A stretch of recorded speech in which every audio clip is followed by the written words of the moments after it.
중요한 건 내가 은퇴할 때까지 살지 안 살지 어떻게 알아? 그렇지 않아요? 많은 경우 여러분들도 그런 분들이 있어요. 나중에 쓰려고 지금 한 푼도 안 쓰는 분들 많아. 근데 나중에 언제 어떻게 될 줄 알고 그걸 나중에 쓰려고 지금 안 써. 쓰려면 언제 써? 지금 써요. 60대가 되어 가장 무서운 것은 돈이 없는 것이 아니라 자신을 사랑하는 법을 모른 채 늙어버린 것입니다. 황창현 신부님이 전하는 뼈 때리는 조언을 통해 과거로 돌아간다면 우리가 절대 하지 말아야 할 선택들을 알아봅니다. 여러분들 이 세상에서 나 자신을 가장 잘 알고 이해할 수 있는 사람은 누굴까요? 그렇죠, 나예요. 나 자신을 남편이 이해할 것 같아요? 자식이 이해할 것 같아요? 자신밖에 없어요. 또 내가 살아오면서 힘들게 고생한 거 아주 세세하게 알 수 있는 사람은 누구밖에 없을까요? 나밖에 없어요. 그런데 내가 고생하고 내가 마음고생하고 힘든 거 산 거 모르는 남편이 나한테 잘해주겠어요? 자식이 나한테 잘해주겠어요? 잘해줄 사람은 아무도 없어요. 이 세상에서 나한테 가장 잘해줄 수 있는 사람은 나밖에 없어요. 나밖에. 그런데 남편이 잘해주지 않는다고, 자식이 잘해주지 않는다고 계속 원망만 하는 이런 사람들은 어리석은 사람들이에요. 그러니까 오늘 이후부터 여러분들 남편이 잘해줄 때까지 기다리지 말고, 자식이 잘해줄 때까지 기다리지 말고, 누가 자신한테 잘해주면 돼? 내가 나한테 잘해주면 돼요. 간혹 이런 사람들이 있어요. 나는 남편 판검사 만든다고, 남편 의사 만든다고, 남편 출세시킨다고, 자식 공부시킨다고 내 인생을 다 걸었는데 남편이 그런 공로 모르고 자기가 출세하고 돈 벌고, 그러니까 이게 정신 못 차리고 바람 피고, 자식은 또 이 여우 같은 며느리 하나 얻더니 엄마 고생한 것도 모르고 며느리년한테 미쳐갖고 그냥 엄마 쳐다도 안 보면, 이런 분들이 이런 얘기를 해요. 나 인생 헛살았다. 내 모든 걸 걸었는데 남편도 나를 몰라주고 자식도 나를 몰라주고 나 인생 헛살았다. 이렇게 말하는 분들이 있는데, 오늘 이후부터 모두 걸지 마세요. 오늘 이후부터 반만 거세요. 반만. 남편하고 자식들, 주위의 친지 형제들 위해서 반만 거세요. 반은 누굴 위해서 남겨놔야 돼? 나를 위해서 남겨놔야 돼요. 왜냐? 내가 껍데기로 사는 한 아무리 남편이 출세하고 아내가 뭐 행복하고 자식이 잘 돼도 다 소용없어요. 제가 지난 3월 달에 대구에 강의를 갔어요. 근데 거기 본당 신부님이 프란치스칸이었어요. 프란치스칸. 오늘처럼 날씨가 엄청 추웠어요. 근데 신부님이 맨발로 다니더라고. 양말을 안 신고 맨발로. 처음에는 프란치스칸 신부님들이 맨발로 다니는 신부님을 몇 분 봤어요. 정말 이상하더라고요. 그 추운데 맨발로 슬리퍼만 신고 다니는 걸 보니까 이상한데, 전 세계 프란치스칸 신부님들은 다 맨발로 다녀요. 프란치스코 성인, 가난한 성인, 맨발로 다니신 성인, 그걸 본받는다고 맨발로 다니더라고요. 그냥 수단을 입고 맨발로 다니는데 그 추운데 마음이 좀 짠하더라고요. 그런데 이 신부님은 또 성서학 박사야. 또 거기다 맨발로 다니고 있는데 성서학 박사야. 우리 신학 박사들 중에 여러 박사가 있어요. 윤리신학 박사, 교회법 박사, 뭐 무슨 여러 성서 박사들이 있는데 그 중에 박사하기 따기 제일 힘든 게 뭐냐면 성서학 박사예요. 최소한 10년은 걸려요. 성서 박사를 따려면은 히브리어, 히라버, 라틴어, 이탈리아에서 공부하면 이탈리아어, 독일에서 공부하면 독일어, 프랑스에서 공부하면 불어, 영어는 기본적으로 해야 되겠죠. 5개 국어를 해야지 박사학위를 딸 수 있는 거예요. 그래서 여러분들 사실 알고 보면은 다른 박사학위들은 많아도 성서 박사학위를 가지고 있는 신부님들이 그렇게 많지 않아요. 굉장히 어려운 거예요. 이 신부님이 10년 동안 공부를 하고 박사학위를 땄대요. 로마에서. 너무너무 신이 나더래. 이건 정말로 너무 자랑스러운 일 아니에요. 그 어려운 박사학위를 땄으니까. 그래갖고 그냥 내가 같이 공부하던 친구, 신부들, 수도자들이 축하해 줄 줄 알고 기숙사에 막 뛰어 올라갔는데, 나 박사학위 땄다고 뛰어 올라갔는데 아무도 모르더래요, 자기가 박사학위 딴 거를. 왜냐? 자기 공부하기 바쁜데 옆에 있는 사람 박사학위 따는 거 그거 신경 쓸 시간이 없는 거예요. 축하는 하고 싶은데 아무도 자기 박사학위 딴 걸 모르는 거야. 뭔가 좀 기분이 좀 그렇더래요. 근데 이제 기숙사에서 이렇게 이 거울을 딱 이렇게 보는데 자기 모습을 딱 보고, 그래, 내가 나한테 축하를 해줘야 되겠다. 그리고 자기를 꼭 끌어안았대요. 그러면서 이렇게 말했대요. 그 신부님 본명을 내가 좀 바꿀게요. 베네딕토야, 너 정말로 수고 많이 했다.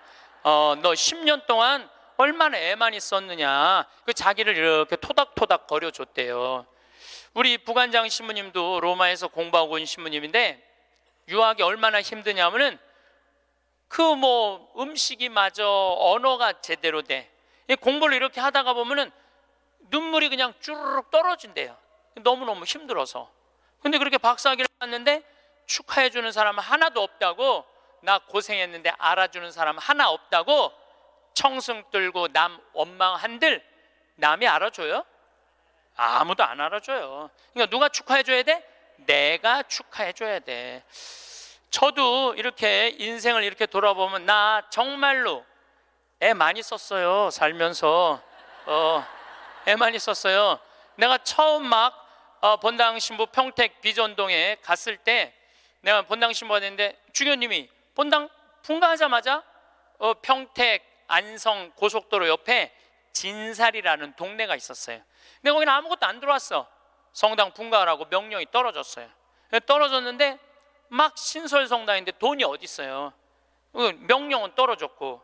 그래서 이제 돌아가신 우리 김 신부님한테 가고, 정말로 멋있는 신부님이죠. 나 땅 사고 싶으니까 돈 좀 꿔달라고. 그래갖고 신부님이 그 자리에서 2억을 꿔주셨어요. 큰 성당에 계셨으니까. 그걸 갖고 땅을 사는데 사람들이 신부님 뭐하러 그렇게, 내가 땅을 몇 평을 샀느냐 하면 2,400평을 샀어요. 성당 터를. 뭐하러 그렇게 큰 터를 사느냐.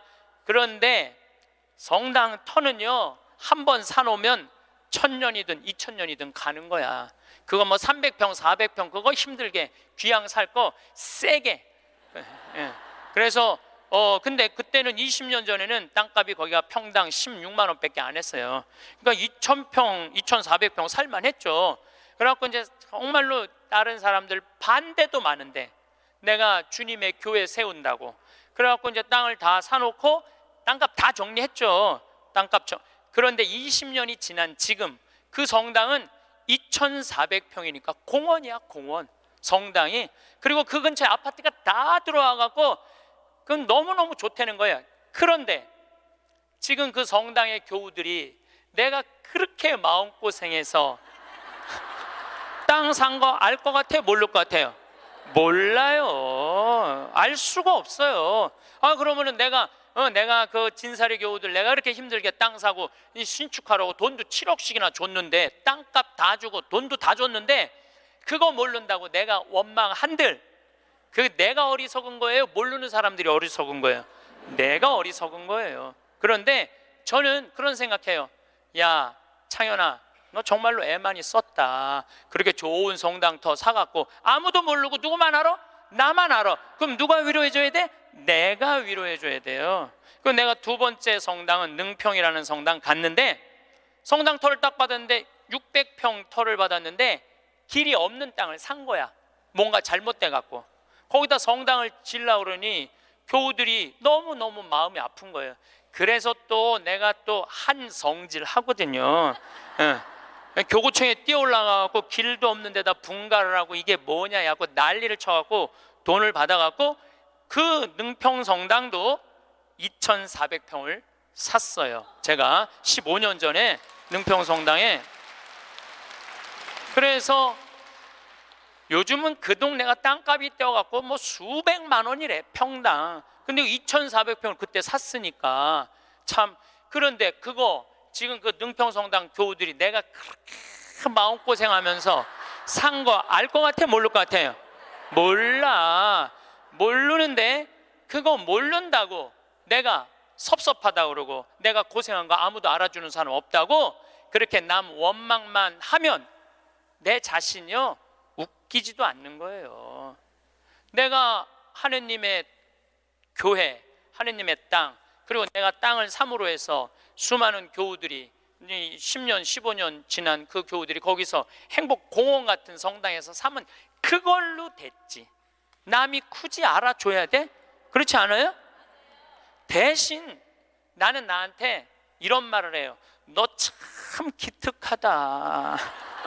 너 정말 기특하다. 또 제가 강원도 평창에, 저는 수원교구 신부예요. 평창은 원주교구 소속이에요. 근데 거기다가 우리 교우들도 이제 좀 가서 쉴 수 있는 공간이 필요하다. 그래갖고 20년, 그것도 20년 전부터 제가 시작한 일이에요. 막 뛰어다니면서 여기다가 거기다 집 지으려고 그럴 때 수많은 사람들이 반대했어요. 수많은 사람들이 누가 거기까지 가냐, 그 많은 돈을 들여서 왜 거기다 집을 줘놓으려고 그러느냐, 뭐 정말로 칭찬보다는 욕을 훨씬 많이 들었어요. 근데 지금은 올 연말까지도 피정이 끝나고 내년 10월 달까지 예약이 끝났대. 내년 10월 달까지. 그러니까 이 얘기 무슨 얘기냐 하면 교우들이 이제는 쉬고 싶은 거야. 쉬고 싶은데 그런 쉴 수 있는 공간이 필요하다는 거를 나는 아는 거고 내가 느낀 거야. 아무도 칭찬해 주는 사람 없고 함께 해 주는 사람 없어도 내가 열심히 해갖고 우리 교우들한테 휴식 공간을 제공해 줬어요. 제공해 줬으면은 그걸로 족한 거야. 남이 나를 알아주지 않아도 스스로 원망하지 않고 그걸 즐길 줄 아는 사람이, 이 공자님이 그런 사람이 군자라고 그래요. 저는 뭐 군자까지는 아니더라도 여러분들도 마찬가지예요. 여러분들도 6.25 전쟁 끝나고 난 다음에 똥구녕이 찢어지도록 가난한 시절에 그 힘들게 살아가면서 월세 살면서 정말 돈 아껴갖고 전세로 가고 지금 이렇게 살기 좋은 아파트에 살면서 그 자식들 조금 편안하고 안락하고 쾌적한 데서 좀 살게 해주려고 평생을 애를 썼는데 자식들이 아무도 몰라줘. 그러면은 나 6.25 전쟁 끝나고부터 고생한 거 일일이 매번 얘기해 주면은 그 사람들이 좋아할 것 같아요? 지겨워할 것 같아요? 지겨워해요. 누구만 만족하면 돼? 나만 만족하면 돼요. 그래서 여러분들도 오늘 이후부터 주위 사람들한테 인정받으려고 하거나 이해받으려고 애쓰지 마세요. 누가 이해해 주면 돼? 내가 이해해 주면 돼. 누가 인정해 주면 돼? 내가 인정해 주면 돼. 얼마나 속이 편하네요. 그렇죠? 그러니까 나한테 잘해줄 수 있는 사람은 이 세상에 누구밖에 없어? 나밖에 없는 거야. 나밖에. 그런데 30살서부터 60살까지 30년 동안 여러분들이 시집 와서 밥하고 빨래하고 청소하고 애 낳고 애 키우는 가사 노동비를 계산하면 한 달에 얼마치 일을 하시느냐 하면은 350만 원어치 일을 하는 거래요. 그럼 30년 동안 여러분들 시집 와갖고 그렇게 일을 했으면 여러분들 남편하고 자식들한테 여러분들은 얼마를 청구할 수 있느냐면 10억 5천만 원을 청구할 수 있는 거. 10억 5천만 원어치 일했으니까 내놓으라고. 그러니까 여러분들은 지금 결혼 생활 30년 하신 분들은 적어도 10억 원어치 일을 하신 분들이야. 수원에서 아주 재미난 일이 있었어요. 무슨 일이 있었느냐 하면 한 성당에서 한 상임위원이 교우들을 꼬신 거야. 어떻게 꼬셨느냐면 나한테 돈을 맡기면은 15% 이자를 주겠다고. 그래서 한 성당에서 교우들이 1억도 갖다 맡기고 5천만 원도 갖다 맡기고 그런 거예요. 근데 여러분들 요즘 법정이자가 1.25%예요. 법정이자가 1.25%인데 15%를 준다는 거는 이건 사기야. 100% 사기라고 보시면 돼요. 5% 이자 준다고 그래도 사기야. 10% 이자 준다고 그래도 사기야. 15% 준다는 건 이건 생각할 것도 없이 사기예요. 그런데 1억을 은행에다 맡기면 한 달에 얼마를 받느냐면 10만 4천 원을 받아요. 여러분들이 지금 1억을 은행에다 맡기잖아요. 그럼 한 달에 10만 4천 원을 받을 수 있어요. 근데 이 사람 전례 분과장이래. 성당에 전례 분과장한테 맡기면은 한 달에 얼마를 받을 수 있느냐면은 125만 원을 받을 수 있는 거야. 그러니까 눈이 뒤집혀져요, 안 뒤집혀져요? 판단력이 사라져요, 안 사라져요? 1억 가지고 한 달에 10만 원 받는 게 나아, 한 달에 120만 원 받는 게 나아. 그래서 이 전례 분과장한테 홀딱 다 맡긴 거야. 근데 요즘 경제 성장이 1% 2% 그러는데 무슨 재주로 15% 이자를 줘요? 이 사람 결국은 지금 감옥에 갔어요. 300억은 다 날라갔고. 그러면 이 사람들은 5천만 원, 1억 맡긴 사람들 돈 이거 다 날라간 거예요. 써보지도 못하고 날라간 거야. 뭐 이자 한두 번 받아 먹었겠지. 한두 번 해먹으려면은 좀 꼬셔야 될 거 아니야. 그러니까 야 진짜 15% 나오더라. 한 3달 4달 되면서 딱 끝나고 나니까 딱 먹고 끝난 거예요. 그래갖고 이 성당이 풍비박살이 났대. 풍비박살. 냉담자 속출하고. 본당 신부님 정말로 이게 권위 땅에 떨어지고 전례 분과장인데 참 기가 막힌 거죠. 그러면은 15% 이자 받아 먹겠다고 돈 맡긴 사람이 나빠요? 15% 이자 주겠다고 꼬신 사람이 나빠요? 둘 다 나빠. 둘 다. 내가 보기에는 여러분들 돈 5천만 원이면은요 이스라엘 성지순례를 10번을 갔다 올 수 있는 돈이에요. 10번. 여러분들이 이스라엘 성지순례를 10번을 갔다 오잖아요. 그럼 여러분들은 예수님하고 트고 지낼 수 있어. 트고 지낼 수 있어.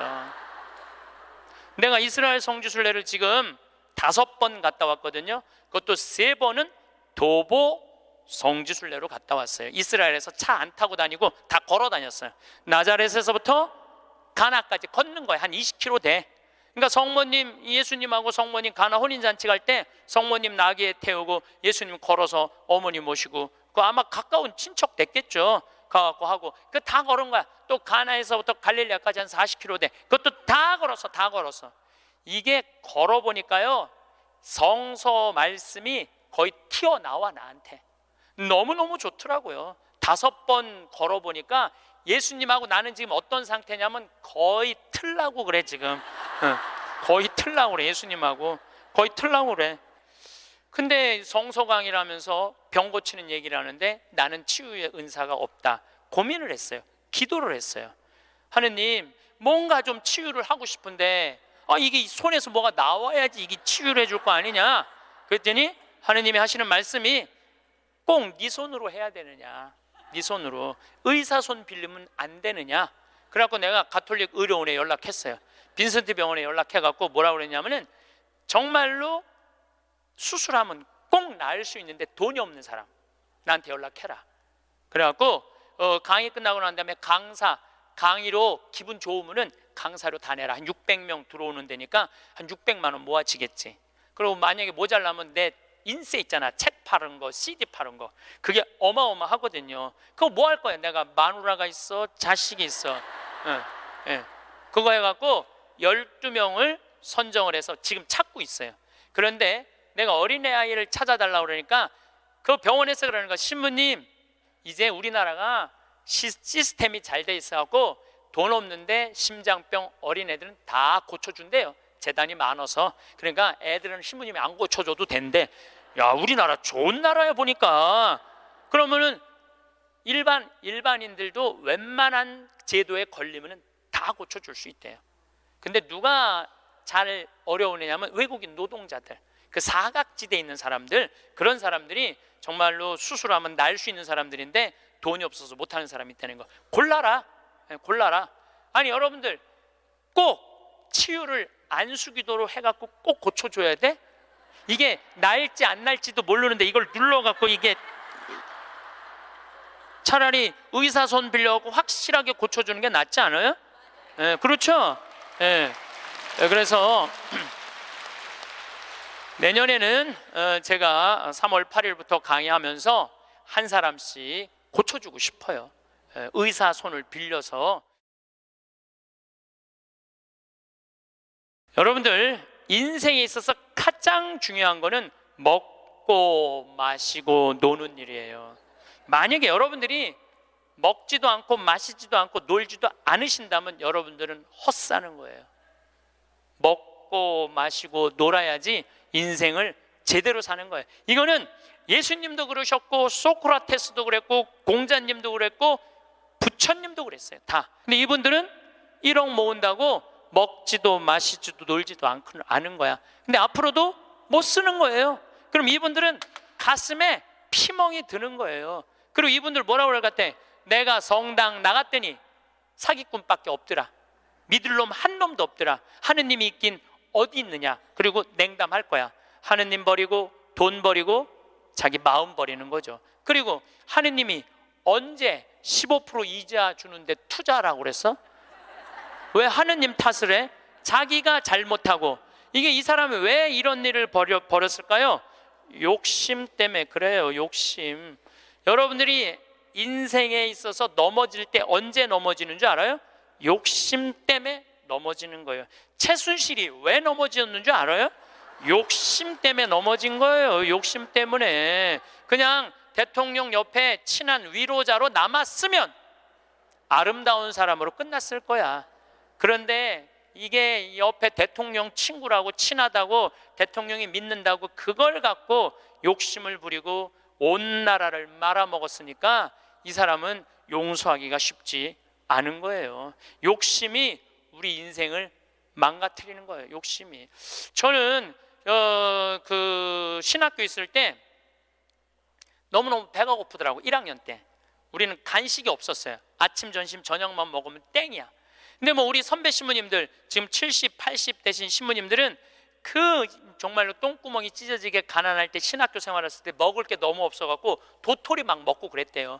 도토리를 먹으면 이게 얼마나 이게 똥이 나오는 게 아니라 돌이 나오는데 돌. 그래서 막 파냈다는 거. 똥이 안 나와갖고 파냈다는 거예요.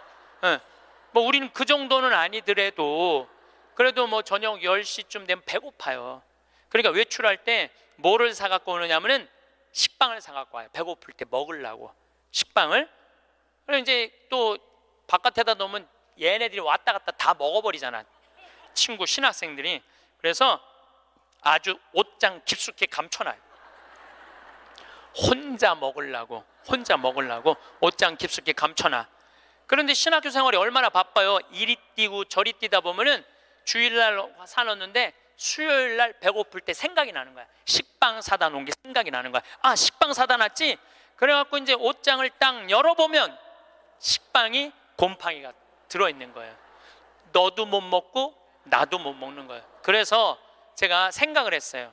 아니, 예수님은 당신의 살도 나눠주는 판국인데 내가 그놈의 식빵 혼자 먹겠다고 혼자 옷장에다 깊숙이 감춰놨다가 곰팡이 들어서 썩어 버리는 그게 너무너무 내가 한심하더라고요. 그래서 이제 외출해갖고 식빵을 사갖고 오면 친한 친구들을 불러요. 신학생들을. 그래갖고 친구들하고 나눠주는 거. 식빵 너 3장, 너 3장, 나 3장, 나 4장 이렇게 해갖고 이렇게 서로 나눠 먹어. 나눠 먹고 나면은 그 친구들이 외출하고 돌아오잖아요. 외출하고 돌아오면은 자기네들이 먹을 거 사면 다 불러요. 나한테 식빵 얻어먹은 애들은. 그래갖고 또 나눠 먹어. 그래서 신학교 내내 정말로 풍요롭게 살았어요. 넉넉하게, 행복하게. 우리가 재물을 자기를 위해서 쓰는 것도 중요하지만 남을 위해서 쓰는 것도 중요합니다. 우리 직원들이 나한테 와서 그러는 거예요. 날 혼내는 거예요. 신부님도 은퇴해서 돈이 필요하다는 거예요. 신부님도 은퇴해서 돈이 필요하다는 거예요. 아니, 지금이야 신부님 강사료도 많고 인세도 많고 찾아오는 사람도 많고 용돈도 많이 주지만 신부님 은퇴하면 생각하는 사람 아무도 없다는 거야. 찾아오는 사람도 없고 불러주는 데도 없으면 신부님 늙어서 뭐 맛있는 것도 먹고 여행도 다니고 싶은데 돈 없으면 어떻게 하려고 이 돈을 다 써버리느냐고 나를 막 혼내더라고. 직원들이 돈 쓰지 말라고. 나중에 저기 막 평창 은퇴하고 나면 거기서 돈 많이 행복하게 살려면은 저는요, 만약에 내가 은퇴했는데 주머니에 돈이 한 푼도 없잖아요.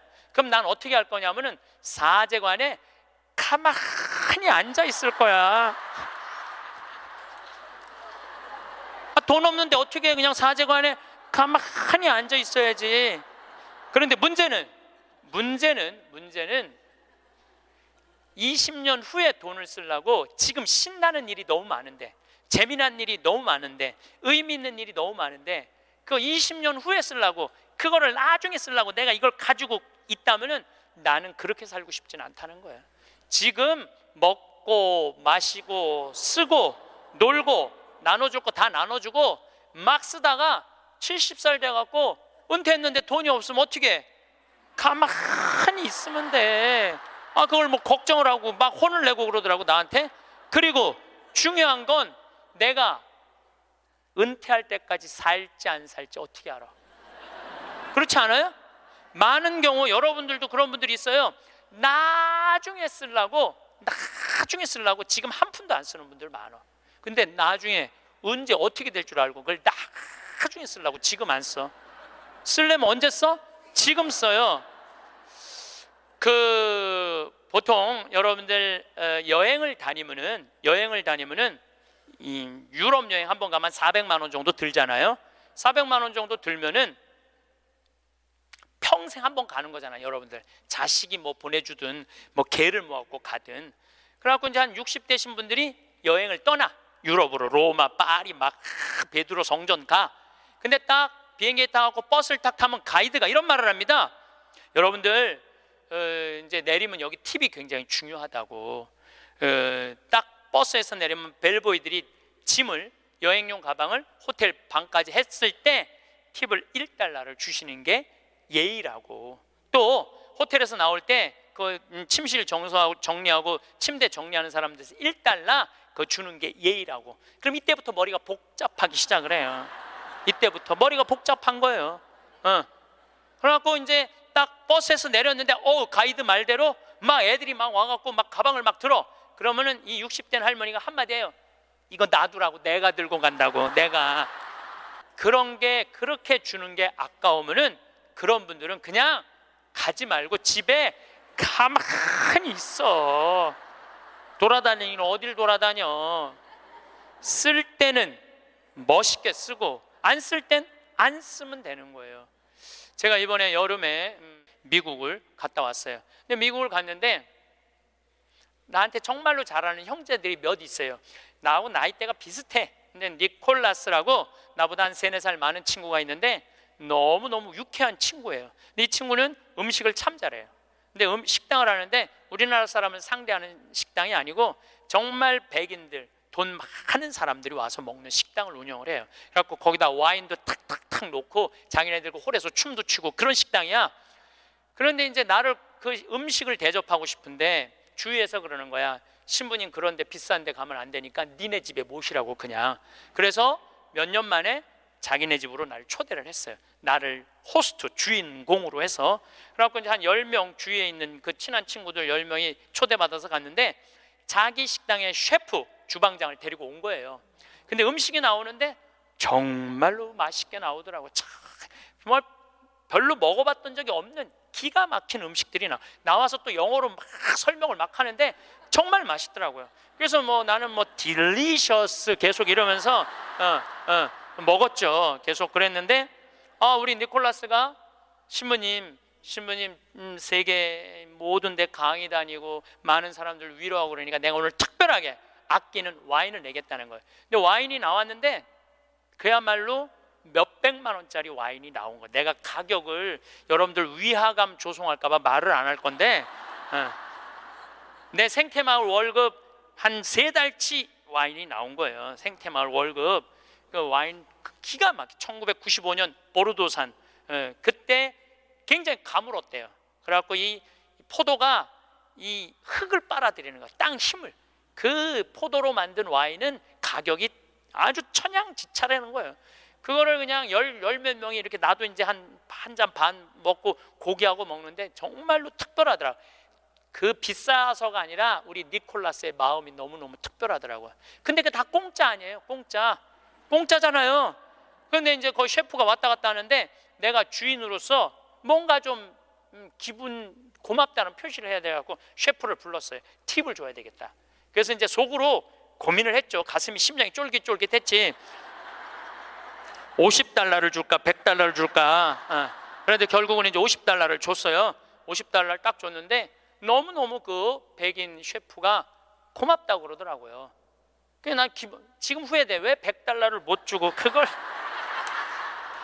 $50밖에 못 줬나? 웬만한 식당에 가고 몇백만 원짜리 와인을 먹는데도 기분 좋게 $100를 주면 그 니콜라스 사장도 기분 좋고 셰프도 기분 좋고 거기 있는 사람들도요, 내가 딱 멋있게 딱 팁을 주고 하면은요, 뒤에서 그래. 야, 우리 신부님 정말 멋있다. 근데 내가 하나도 안 내놓고 그냥 가면 아우, 저 신부님 좀스러우네. 다 그래요. 알고 보면. 그래서 우리가 인생을 살면서 내가 가치로우려면 내가 벌은 재물을 나눌 줄도 알고 자기를 위해서 멋있게 쓸 줄도 알아야 돼. 근데 만약에 여러분들 돈이 없으면 여러분들 어떻게 하면 되냐면 집에 가만히 있으면 돼. 그것도 결코 슬픈 거는 아니에요. 3년에 걸쳐서 강의 주제가 참 재밌어요. 2년 전에는 죽음 껴안기, 작년에는 삶 껴안기, 올해는 자신 껴안기예요. 이게 무슨 얘기냐 하면 잘 죽으려면 잘 살아야 돼요. 잘 살려면은 자신한테 잘해줘야 돼요. 아주 단순해요. 그러면은 자신한테 잘해주려면은 첫 번째 전제 조건이 있어요. 내가 누군지를 알아야 돼요. 내가 누군지. 여러분 요즘 텔레비전 보면은 인문학 특강 그러죠? 뭐 한 2010년부터 인문학 특강 열풍이 불었어요. 근데 그 인문학 특강의 주제는 이 세 가지예요. 자신 껴안기, Who am I? 내가 누구냐? 내가 누구냐를 질문할 줄 알아야 돼요. 여러분들 60평생 살면서 내가 누군지 모르고 살아간다면 그건 참 답답한 인생이에요. 소크라테스는 뭐라고 그랬어요? 너 자신을 알라라고 그랬죠? 부처님은 뭐라고 그랬냐면 자신이 누군지를 아는 사람은 부처고 자신이 누군지 모르는 사람은 중생이라고 그랬어요. 중생. 그러니까 60평생 살면서 내가 누군지 모르고 사는 사람은 그냥 중생으로 사는 거예요. 껍데기로 사는 거예요. 나는 누구냐?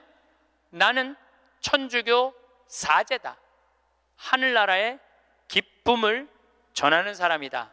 예수님의 사랑을, 예수님의 그 깊은 사랑을 느끼도록 해주는 사람이다. 항상 저는 물어봐요. 내가 누구냐? 나는 누구냐? 나는 사제야, 사제. 사제니까 누구 일을 해야 돼? 하느님의 일을 해야 돼. 하느님의 일을 하는 중에 신학교를 짓는 것처럼 가슴 설레는 일이 어디 있어요? 너무너무 신나는 거예요. 그러니까 여러분들도 내가 누구냐라는 질문을 해야 돼. 그리고 내가 누구냐라는 질문이 끝났으면 어떻게 살 것이냐, 이 답도 나와야 돼. 그리고 중요한 거는 어떻게 죽을 것이냐, 이게 중요해요. 여러분들, 내가 어떻게 죽을 것, 죽는 것도 시나리오가 필요하다니까요. 죽는 것도 내가 어떻게 어떤 과정으로 죽을 것이다, 시나리오가 필요해요. 그런데 한국 사람들은 참 죽는 거를 싫어해요. 어떻게 해서든지 안 죽으려고 그래. 어떻게 해서든지 안 죽으려고 그래.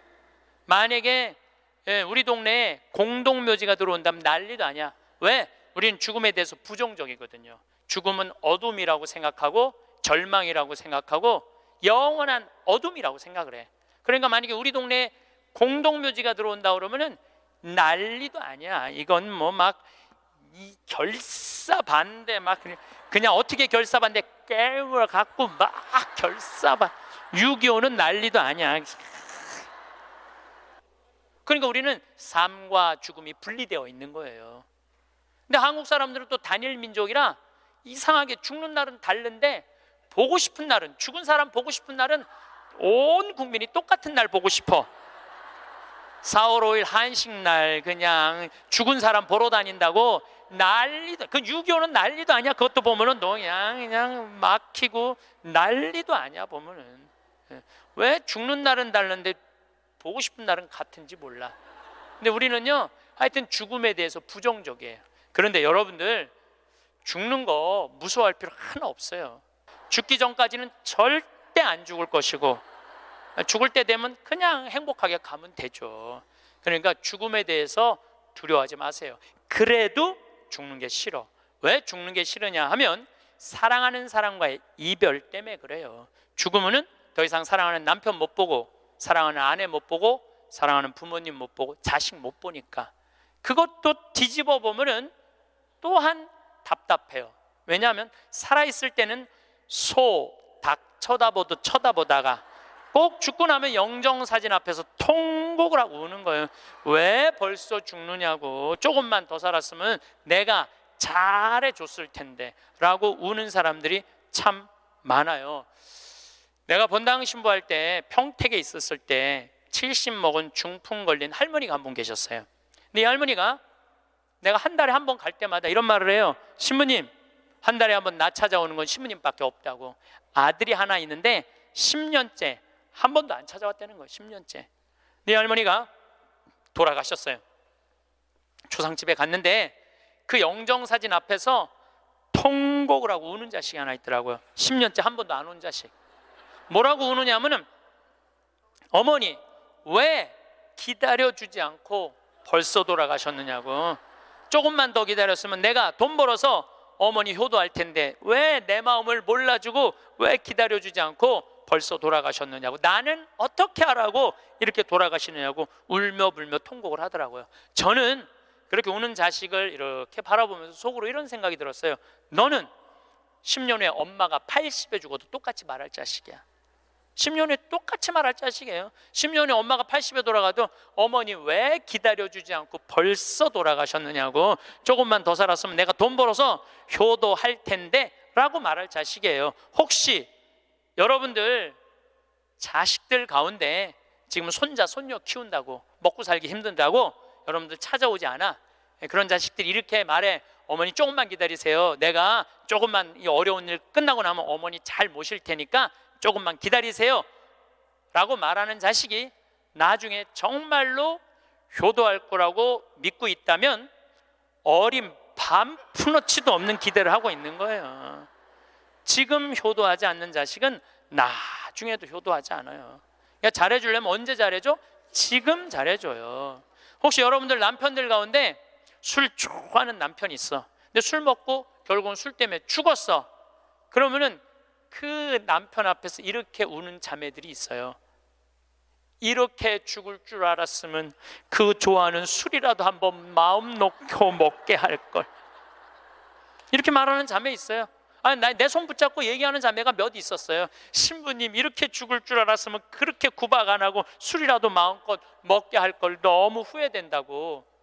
죽고 나서 후회하지 마시고 살아있을 때 잘해주세요. 어차피 먹는 술인데 마음 편안하게 한번 먹게 해주면 뭐 어디 매일 그렇게 해주라는 게 아니야. 한 번쯤 그렇게 해주라는 거야. 홍어 삭힌 거 주문하고, 목삼겹살 삶고, 묵은지 해갖고, 소주 5병 딱 해갖고, 여보 오늘은 내가 집에서 낼게. 바깥에서 눈치 보고 그걸 그렇게 마시지 마. 그런데 남편이 세상을 떠났잖아요. 그럼 여러분들이 이렇게 말할 수 있어요. 적어도 여보, 내가 마지막에 이별주 한번 근사하게 대접했지. 당신 잘 가. 이런 말 할 수 있어요. 근데 한 번도 그런 멋있는 대접을 안 한 사람은요, 한이 돼요. 한이. 그러니까 잘해주려면 언제 잘해줘? 지금 잘해주세요. 혹시 여러분들도 인생을 살면서 여러분들한테 잘해준 사람들이 있을 거야. 그렇죠? 정말 은인 있을 거야. 인생의 은인들.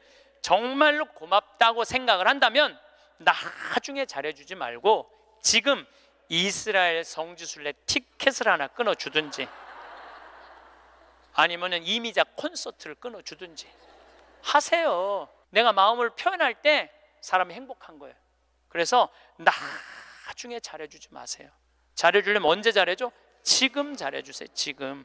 그러니까 죽는 거, 죽기 전까지는 절대 안 죽을 것이고, 살아서는 열심히 사랑하고 죽어서는 천당 갈 건데 뭐가 그렇게 죽는 게 무서워? 안 죽으려고 용을 써요. 여러분들 오래 사는 게 좋아요? 막 80살서부터 100살까지 누워서 똥오줌 싸가면서 벽에 똥칠해가면서 오래 사는 게 좋아요?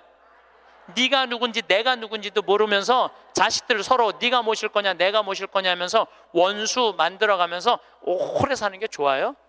나는 오래 사는 건 좋은 게 아니에요. 오래 사는 거는 그냥 사는 날까지 즐겁게 사는 게 중요한 거야. 그냥 사는 날 매일매일 즐겁게 사는 게 제일 중요해. 먹고 마시고 노는 일이 참 중요한 거예요. 그래서 여행도 다니고 피정도 이렇게 다니고 친구들하고 단풍 구경도 가고 돌아다닐 수 있을 때까지 돌아다니다가 86살에 그냥 주무시다가 죽어. 그냥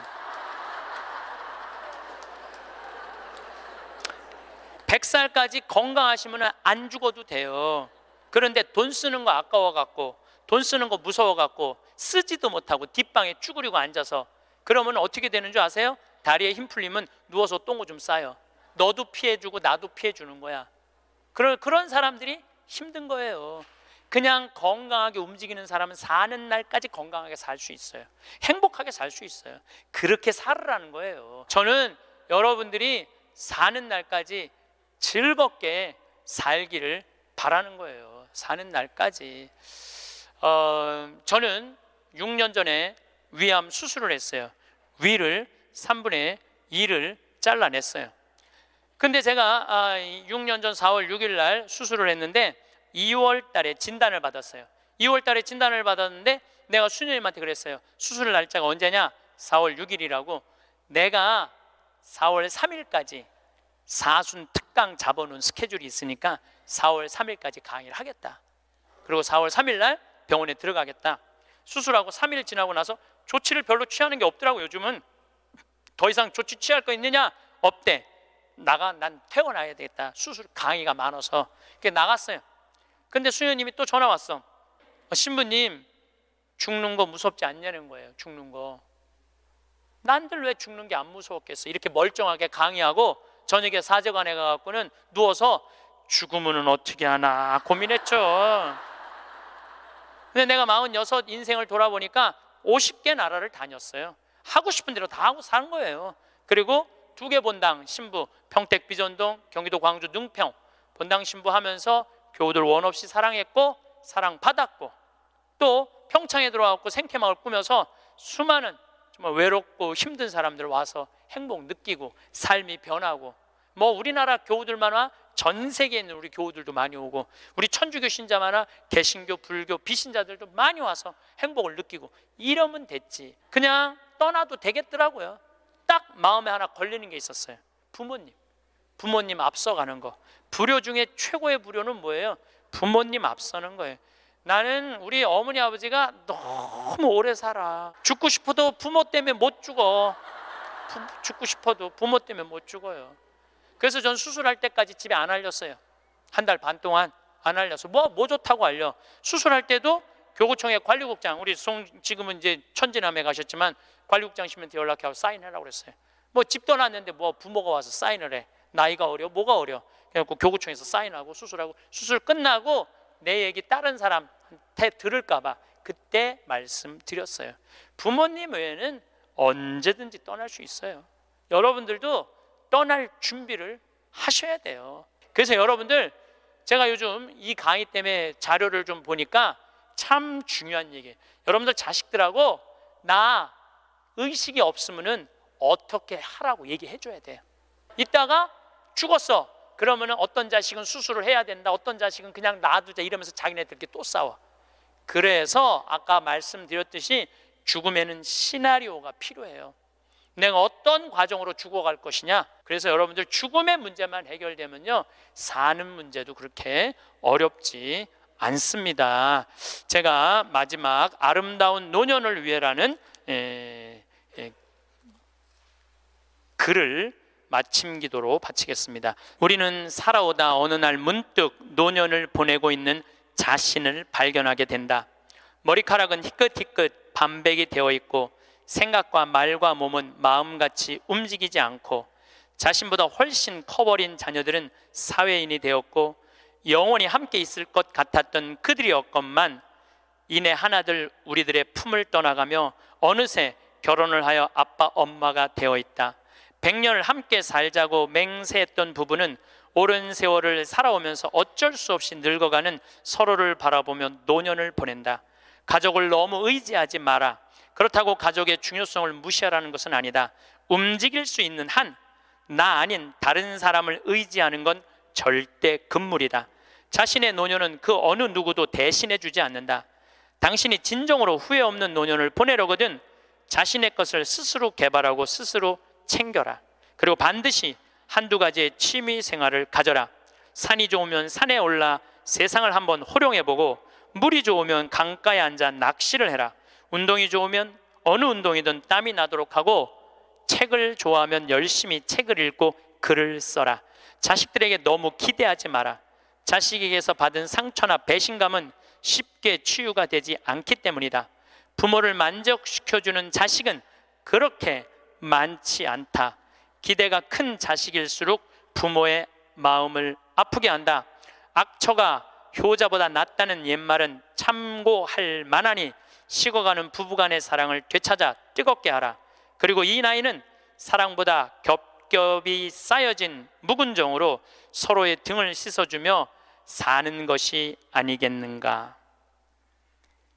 강연 내용을 요약하면 이렇습니다. 첫째, 자식에게 모든 것을 거는 도박을 멈춰라. 신부님은 남편 출세, 자식 공부에 인생을 다 걸었지만 정작 나이가 들어 알아주는 사람 하나 없을 때 인생 헛살았다는 말이 나온다고 경고하십니다. 과거로 돌아간다면 내 인생의 100%를 남을 위해 쓰지 않고 반드시 절반은 나를 위해 남겨두겠다는 결심을 하세요. 둘째, 나중에 쓰겠다는 거짓말에 속지 마라. 70살, 80살 은퇴 후에 쓰려고 지금 아끼는 분들에게 그때까지 살지 안 살지 어떻게 하느냐며 일침을 가하십니다. 60대가 말하는 무서운 것은 돈이 없는 것보다 돈이 있어도 다리가 떨리고 이가 아파서 쓰지 못하는 상태입니다. 쓰려면 지금 써라는 메시지가 핵심입니다. 셋째, 남에게 인정받으려 애쓰는 삶을 버려라. 내가 고생한 걸 자식이 알아주길 바라면 지겨운 소리가 될 뿐입니다. 누가 인정해주면 돼? 내가 해주면 돼. 라고 하십니다. 아침에 일어나 거울을 보는데 언제부턴가 낯선 사람이 서 있습니다. 주름진 얼굴, 희끗희끗한 머리카락. 이게 정말 나인가 싶을 때가 있습니다. 하지만 더 낯선 건 거울 속 얼굴이 아니라 지난 세월 동안 내가 해온 선택들입니다. 60대가 되고 보니 인생이 참 아이러니합니다. 젊었을 때는 시간이 무한정 있을 것 같았고 언제든 다시 시작할 수 있을 거라 믿었습니다. 그런데 이 나이가 되어 보니 그게 아니더군요. 시간은 생각보다 빨리 흐르고 기회는 생각보다 자주 오지 않습니다. 오늘 이 이야기를 하는 이유는 간단합니다. 여러분이 저와 같은 후회를 하지 않았으면 하는 마음입니다. 60년을 살아보니 정말 무서운 건 죽음도 가난도 아니었습니다. 진짜 무서운 건 따로 있었습니다. 첫 번째로 가장 후회되는 건 사람들과의 관계를 소홀히 한 것입니다. 특히 가족 말입니다. 30대, 40대 때는 일이 너무 바빴습니다. 승진해야 하고 돈을 벌어야 하고 집을 사야 하고 아이들 교육비를 마련해야 했습니다. 그때는 그게 가장 중요한 일이라고 생각했습니다. 가족을 위해 돈을 버는 것이 곧 가족을 사랑하는 것이라고 믿었습니다. 주말에도 회사에 나가고 저녁 늦게 귀가하는 게 일상이었습니다. 아이들이 학교에서 무슨 일이 있었는지, 아내가 하루를 어떻게 보냈는지 물어볼 시간도 없었습니다. 아니, 솔직히 말하면 시간이 없었던 게 아니라 관심이 없었습니다. 그땐 그게 더 중요하지 않다고 생각했으니까요. 아들의 학예회에 단 한 번도 가지 못했습니다. 딸이 처음 자전거를 탄 날도 함께하지 못했습니다. 아내가 힘들어할 때 손 한 번 제대로 잡아주지 못했습니다. 항상 나중에 하면 된다고 생각했습니다. 돈을 좀 더 벌고 직장에서 자리를 잡으면 그때 시간을 내면 된다고 믿었습니다. 그런데 그 나중은 오지 않았습니다. 아니, 왔을 때는 이미 너무 늦었습니다. 아이들은 이미 다 자라 있었고 저와는 어색한 사이가 되어 있었습니다. 이제 와서 관계를 회복하려 해도 쉽지 않습니다. 함께 만든 추억이 없으니 나눌 이야기도 별로 없습니다. 몇 년 전 아내가 세상을 떠났습니다. 그때 깨달았습니다. 내가 평생 함께 살았지만 정작 아내에 대해 아는 게 별로 없다는 거예요. 아내가 좋아했던 꽃이 뭔지, 어떤 음악을 즐겨 들었는지, 젊었을 때 어떤 꿈을 꿨는지 이런 기본적인 것들조차 몰랐습니다. 장례식장에서 아내의 친구들이 들려주는 이야기를 들으며 울었습니다. 내가 모르는 아내의 모습이 너무 많았습니다. 공년을 같은 집에서 살았지만 우리는 서로를 제대로 알지 못했습니다. 그리고 이제 영영 알 수 없게 되었습니다. 부모님도 마찬가지입니다. 항상 바쁘다는 핑계로 자주 찾아뵙지 못했습니다. 명절 때나 얼굴 보는 게 전부였습니다. 전화도 제대로 드리지 않았습니다. 부모님은 늘 계실 거라고 생각했습니다. 아버지가 돌아가시기 직전 병원에서 손을 잡았습니다. 아버지의 손은 제 기억보다 훨씬 작고 거칠었습니다. 그 손으로 평생 가족을 위해 일하셨구나 생각하니 눈물이 났습니다. 그런데 정작 제대로 효도 한번 못했습니다. 아버지와 깊은 대화를 나눈 적도 별로 없습니다. 아버지의 삶에 대해, 아버지의 꿈에 대해 물어본 적이 없습니다. 지금 생각하면 그게 가장 후회됩니다. 돈은 나중에도 벌 수 있습니다. 승진도 다시 기회가 올 수 있습니다. 하지만 사람은 다시 돌아오지 않습니다. 시간은 되돌릴 수 없습니다. 두 번째는 건강을 너무 함부로 다룬 것입니다. 이게 정말 무섭습니다. 젊었을 때는 몸이 무적이라고 생각했습니다. 밤을 새워도 술을 마셔도 담배를 피워도 끄떡없었습니다. 다음날 조금 피곤하면 커피 한 잔으로 해결됐습니다. 그래서 건강 같은 건 신경 쓸 필요가 없다고 생각했습니다. 매일 술을 마셨습니다. 회식이 있으면 2차, 3차까지 가는 게 당연했고 주말에도 골프 치고 나서 소주 몇 병씩 피웠습니다. 담배는 하루 한 갑 이상 피웠습니다. 스트레스 받으면 담배를 피우고 일이 잘 풀려도 담배를 피웠습니다. 운동은 전혀 하지 않았습니다. 헬스장 등록은 몇 번 했지만 한 달도 제대로 다닌 적이 없습니다. 걷기조차 귀찮아서 가까운 거리도 차를 타고 다녔습니다. 계단 대신 엘리베이터를, 걷기 대신 택시를 선택했습니다. 식사는 늘 불규칙했습니다. 아침은 거르고 점심은 빨리 먹고 저녁은 늦게 과식했습니다. 야식도 자주 먹었습니다. 치킨, 피자, 라면. 몸에 안 좋다는 건 알았지만 맛있으니까 괜찮다고 생각했습니다. 건강검진 결과지에 이상 소견이 나와도 무시했습니다. 혈압이 높다, 혈당이 높다, 콜레스테롤이 높다. 이런 경고를 수도 없이 받았지만 대수롭지 않게 여겼습니다. 약을 먹으라는 의사 말도 듣지 않았습니다. 아직 젊은데 무슨 약이냐고 생각했습니다. 그렇게 20년을 보냈습니다. 50대 중반이 되자 몸이 여기저기 아프기 시작했습니다. 허리가 아프고 무릎이 아프고 어깨가 아팠습니다. 처음엔 일시적인 거라고 생각했습니다. 쉬면 나을 거라고 믿었습니다. 하지만 나아지지 않았습니다. 오히려 점점 더 심해졌습니다. 병원에 갔더니 당뇨병 진단을 받았습니다. 고혈압도 있었고 고지혈증도 있었습니다. 혈관 수치도 좋지 않았습니다. 의사는 오랜 불규칙한 생활과 음주, 흡연이 원인이라고 했습니다. 그때부터 약을 먹기 시작했습니다. 아침마다 몇 알씩 먹어야 하는 약들. 처음엔 이게 일시적일 거라 생각했습니다. 좀 관리하면 끊을 수 있을 거라고 믿었습니다. 하지만 의사는 말했습니다. 이제 평생 먹어야 한다고. 그 말을 듣는 순간 정말 후회됐습니다. 왜 진작 관리하지 않았을까? 왜 경고를 무시했을까? 젊었을 때 조금만 신경 썼더라면 이렇게까지 되지 않았을 텐데. 60대가 된 지금은 하루 종일 약을 먹습니다. 혈압약, 당뇨약, 콜레스테롤약, 위장약. 약 먹는 시간을 맞추는 게 일과가 되었습니다. 먹고 싶은 음식도 마음대로 먹을 수 없습니다. 혈당 때문에, 콜레스테롤 때문에 항상 조심해야 합니다. 여행을 가고 싶어도 쉽지 않습니다. 오래 걷지 못하고 무거운 짐을 들 수도 없습니다. 계단 몇 개만 올라가도 숨이 찹니다. 손주들과 놀아주고 싶어도 체력이 따라주지 않습니다. 더 무서운 건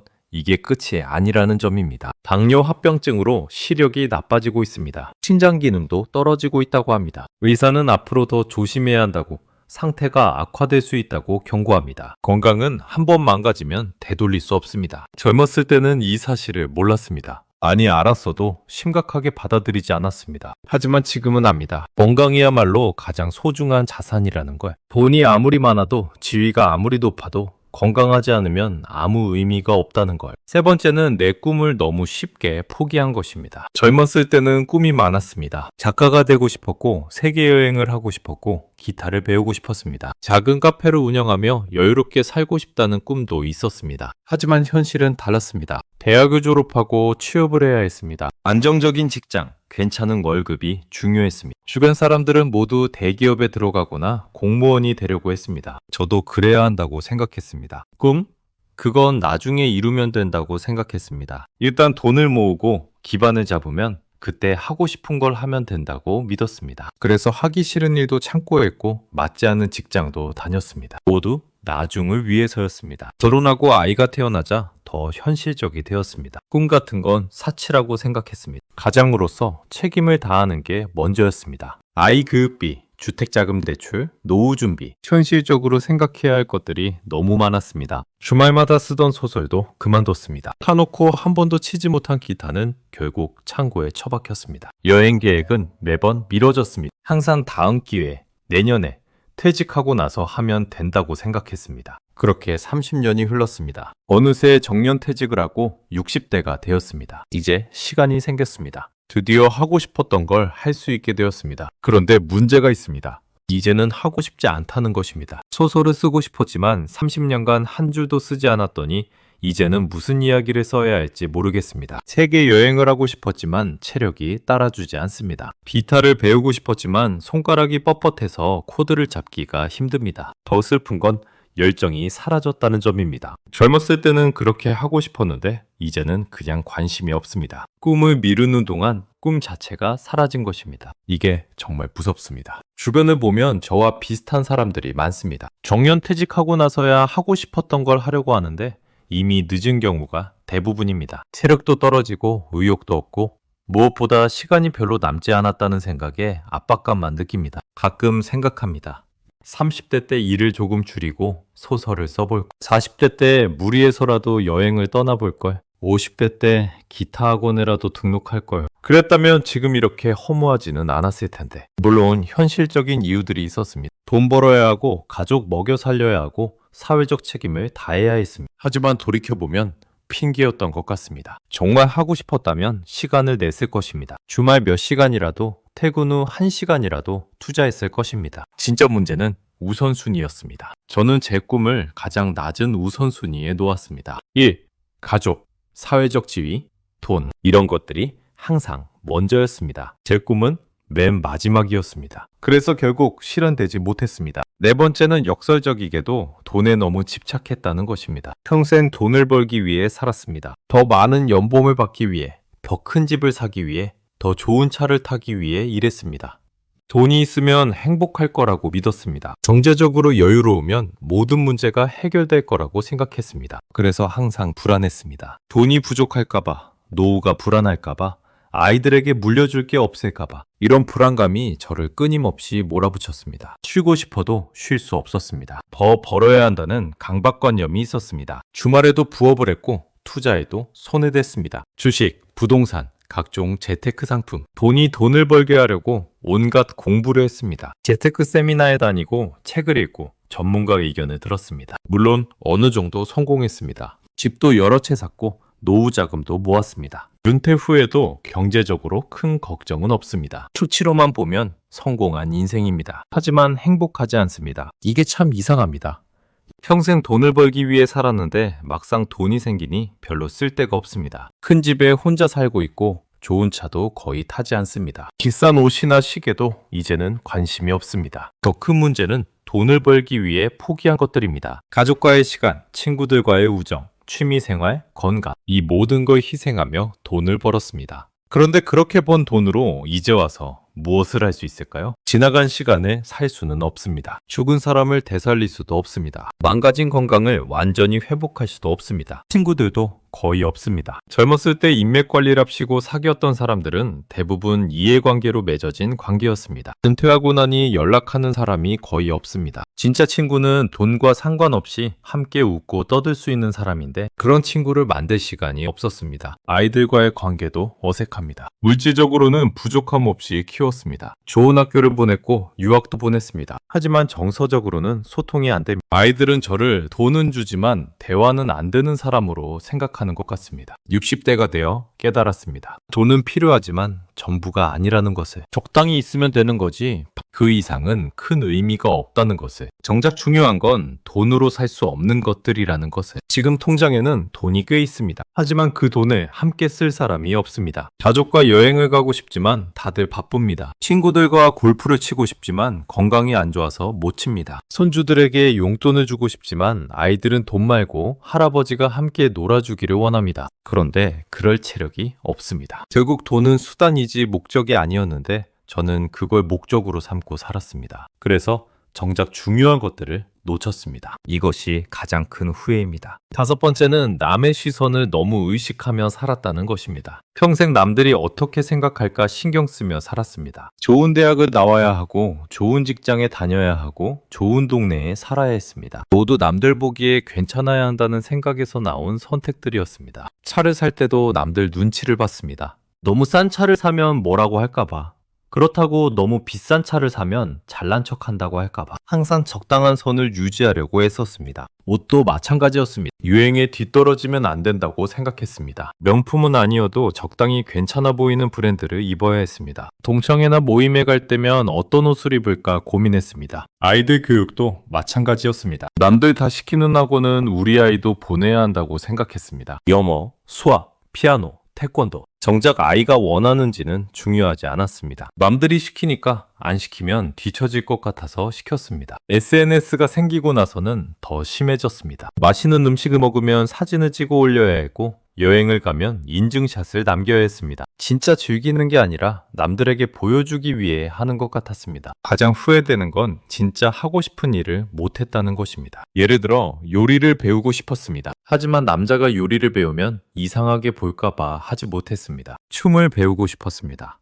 하지만 나이 든 사람이 춤을 춘다고 하면 웃길까봐 시도하지 못했습니다. 직장도 남의 시선 때문에 선택했습니다. 정말 하고 싶었던 건 작은 출판사에서 일하는 거였습니다. 하지만 주변에서 모두 대기업을 추천했습니다. 안정적이고 명함 내밀기 좋고 결혼할 때도 유리하다고 했습니다. 그래서 하기 싫은 일을 30년 넘게 했습니다. 지금 생각하면 참 어리석었습니다. 남들이 뭐라고 하든 내가 행복하면 되는 건데 항상 남의 평가를 기준으로 살았습니다. 남들 눈에 성공해 보이는 게 중요했지 내가 진짜 행복한지는 중요하지 않았습니다. 60대가 되어 깨달았습니다. 사람들은 생각만큼 나에게 관심이 없다는 것을. 내가 무슨 차를 타는지, 어떤 옷을 입는지, 어떤 집에 사는지 사실 아무도 신경 쓰지 않습니다. 잠깐 이야기거리가 될 뿐입니다. 더 중요한 건 내 인생은 나의 것이라는 점입니다. 남들의 평가를 받기 위해 사는 게 아닙니다. 하지만 저는 그걸 너무 늦게 깨달았습니다. 이미 대부분의 선택을 끝낸 후에 깨달았습니다. 만약 다시 돌아간다면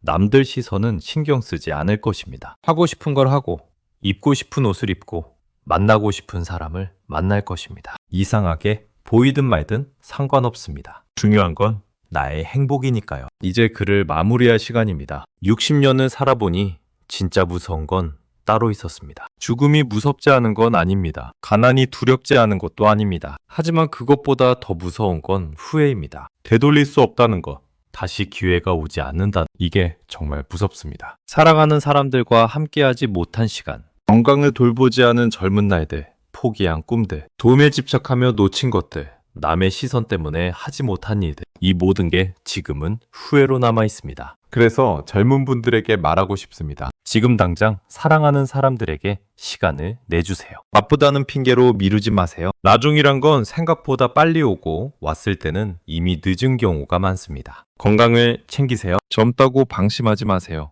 지금 관리하지 않으면 나중에 큰 대가를 치릅니다. 운동하고 잘 먹고 충분히 자세요. 건강만큼 중요한 건 없습니다.